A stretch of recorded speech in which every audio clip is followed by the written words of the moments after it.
नमस्कार मंडळी, श्री स्वामी समर्थ. तर आज आपण करणार आहे बघा, खव्याच्या पोळ्या करणार आहे आज. आणि त्या कशा करायच्या ते तुम्हाला सांगते. आणि प्रवासात नेण्यासाठी पण कशा करायच्या, आणि घरी आपल्याला मऊ लुसलुसीत करायचे असले तर तशा कशा करायच्या, ते दोन्ही प्रकार तुम्हाला सांगणार आहे. तर बघूया ह्याचं साहित्य आणि कशा करायच्या ते.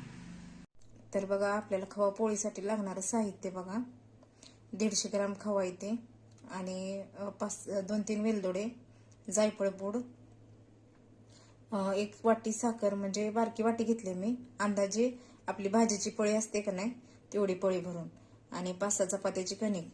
तर करूया चालू बघा. आणि तेल लागणार आहे आपल्याला गरजेनुसार.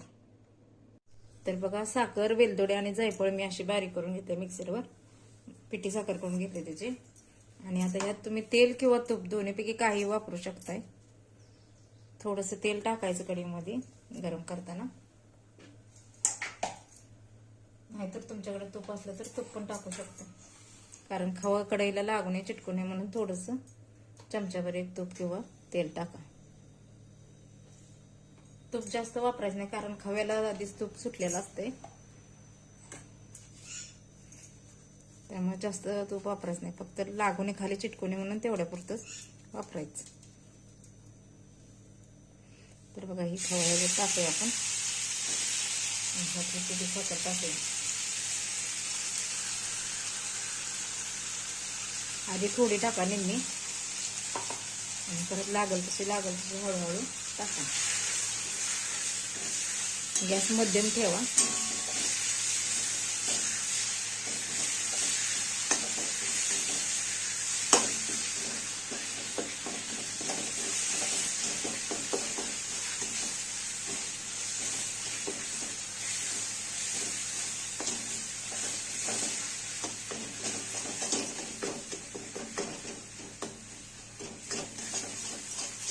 चांगलं एकदम एकजीव होऊन द्यायचं सगळं. हे सतत हलवायला लागतंय बरं का, खाली लागतं, सारखं हलवायला लागतं.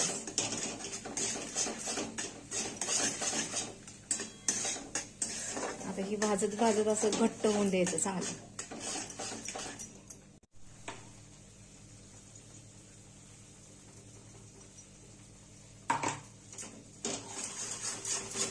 असं जरा फास्ट हलवायचं, म्हणजे खाली लागत नाही.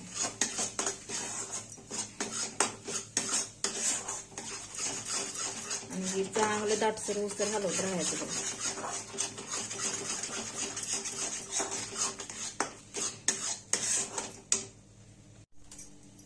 तर बघू शकता हे कसं असं तूप सोडायला लागलं आहे. तेल सोडायला लागलं नाही. गॅस बंद करायचा आता, आणि गार होण्यासाठी 15-20 मिनिटं ठेवायचं. चांगलं गार होऊन द्यायचं बरं का. खरं 15-20 मिनिटापेक्षा जास्त वेळ लागला तरी चालेल, कारण आपण साखर घातल्यामुळं चटके जोरात बसते. तर बघा, ही अशी गोळी तयार होते भाजत आलं का.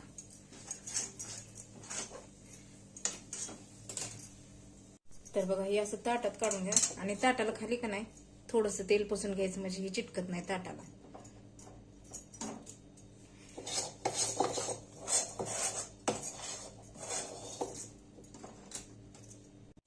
तर बघू शकता आपलं पुरण गार झाल्यानंतर कसं झालंय बघा ही खवा पोळीचं. तर एवढं झालंय बघा, आणि ह्याच्या 5-6 पोळ्या सहज होतात बघा, कारण थोडं थोडं हे पुरण घालायचं असतं आपलं. पुरण म्हणजे खवा.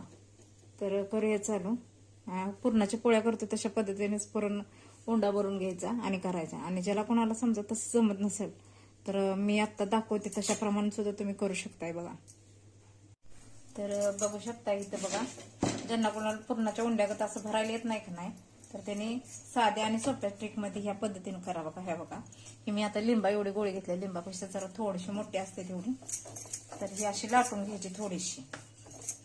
ज्यांना जमत नाही त्यांना बरं का, आता नवीन पोरी असते त्यांना कोणाकोणाला जमत नाही. आणि असं मऊ करून घ्यायची ही पुरण असं, आणि मग ह्याच्यावर ठेवायचं बघा. हे असं ठेवून झालं का, हे असं दुमडून मोदक कसं करतो, म्हणजे मोदकागत वरती आणायचं नाही तसं, फक्त एवढंच की हे असं करून घ्यायचं बघा, आणि एकदम असं लाटून घ्यायच्या ह्या पोळ्या. तर ह्या पण अशा पद्धतीने केलं का नाही तरी पण चांगल्या येतात ह्या पोळ्या करायला. शेंगदाण्याच्या पोळ्या पण ह्या प्रकारे केलं का नाही अजिबात म्हणजे असं पुरण वगैरे बाहेर येत नाही बघा त्याचं. तर नाजूक हातानं असं लाटून घ्या. आणि हे आहे का नाही, म्हणजे खव्याचं सारण म्हणतोय का नाही आपण, पुरण किंवा सारण सगळीकडे पोचलं जातं बघा हे.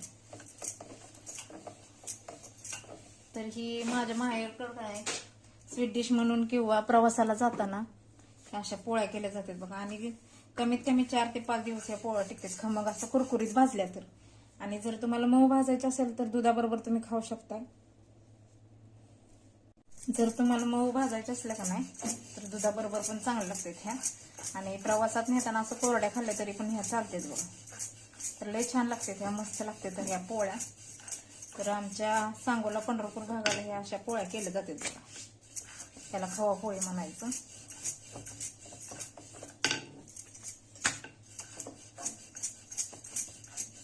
नाजूक पण एकदम असं लाटून घ्या.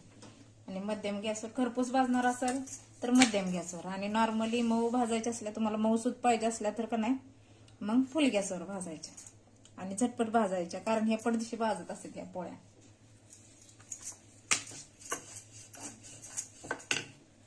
तर असं थोडं तव्यावर तेल सोडायचं, नंतर पोळी टाकूया बघा. कारण आता मला मऊ भाजायचे त्यामुळे मी जरा फुल गॅस ठेवलाय.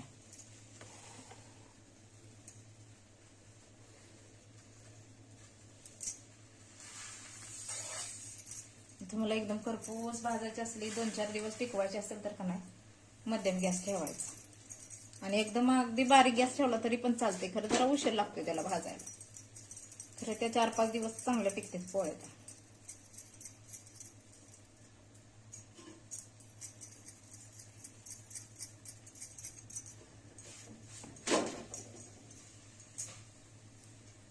सारण भरताना असं मऊ करून घ्यायचं बघा. आता ही उंड्या पद्धतीचं मी करायला लागल्या, तुम्हाला ती दाखवण्यासाठी मग अशी तशी पोळी लाटली होती.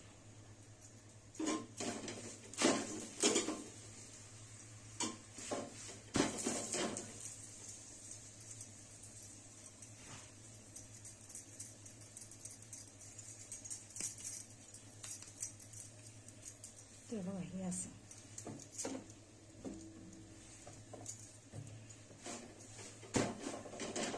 बघू शकता इथं आपली पोळी कशी झाली, मस्त अशी खमंग लागायला, म्हणजे वास असा खमंग खव्याचा असं सुटलाय बघा.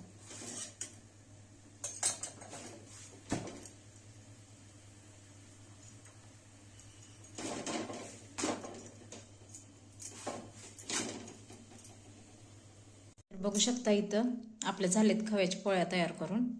आणि दूध पोळी खूप छान लागते ही. तर 2 प्रकारच्या मी पोळ्या, मऊ आणि कडक. तर ही बघा, ही कडक पोळी केली आहे, जी की ही प्रवासात न्यायला तुम्हाला 4-5 दिवस टिकते. आणि ही आहे ती मऊ पोळी एकदम, हे बघा ही कशी मऊ झाली आहे बघा.